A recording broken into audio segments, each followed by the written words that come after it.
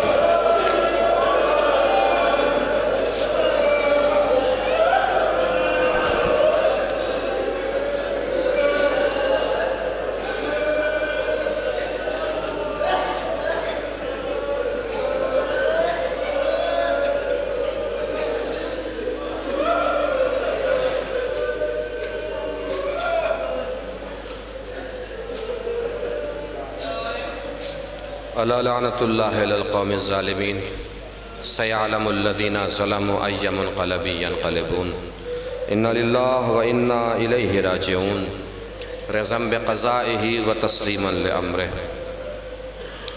بر الہ جو بھی شریکان مجلس ہیں ان سب کے دل مرادوں کو پورا فرما، یشک عزا فرش عزا مجلس عزا پروردگار تمام عزاداروں کی عزاداری کو قبول فرما۔ بارالہ جو بھی حضرات پریشان حال ان کی پریشانی کو دور فرما، جو مقروض ان کے قرضوں کو ادا فرما، جو بغیر کسی خطا کے مقید ہیں انہیں قید سے رہائی دلا، جو بیمار ہیں انہیں شفاء کامل و واجلہ عنایت فرما، پرچم اسلام کو سربلند فرما، پرچم کفر و نفاق کو سرنگو فرما، مقامات مقدسہ کی حفاظت فرما، علماء کرام کی حفاظت فرما، مراجع کرام کی حفاظت فرما۔ بارالہ جو بھی حضرات بیمار ہیں انہیں شفاء کامل و عاجلہ عنایت فرما۔ بارالہ خصوصاً یہ بلا اور وبا جو دنیا بھر میں پھیلی ہوئی ہے اس سے تمام عالم انسانیت کو محفوظ فرما۔ جو اس بلا اور وبا کی وجہ سے دنیا سے رخصت ہو گئے ہیں پروردگار اگر وہ مومن ہیں تو ان کی مغفرت فرما۔ جو اس بیماری کی وجہ سے پروردگار مریض ہوئے ہیں بارالہ ان سب کو صحت یاب و شفا یاب فرما۔ جو اس بیماری وبا اور بلا سے ابھی تک محفوظ ہیں پروردگار ان سب کو اپنے دامن حفظ و امان میں جگہ عنایت فرما۔ خصوصاً میرے پاس دعا برائے صحت کی گزارش ہے، مومنہ پروین ارشد بیمار ہیں پروردگار ان کو بھی بیمار کربلا کے صدقے میں جناب سکینہ کے صدقے میں صحت یاب اور شفا یاب فرما۔ بارہ امام آخر کے ظہور میں تعجیل فرما، اور ہم سب کو اس قابل بنا کہ بعد ظہور ہم امام کے انصار و اعوان میں شمار ہو سکیں۔ گزارش ہے 1 مرتبہ سورہ حمد اور 3 مرتبہ سورہ اخلاص کی تلاوت فرما کر مولانا سید قمر غازی صاحب کی روح کو ایصال فرما دیں، اور تمام مومن و مومنات کی ارواح کو ایصال فرما دیں۔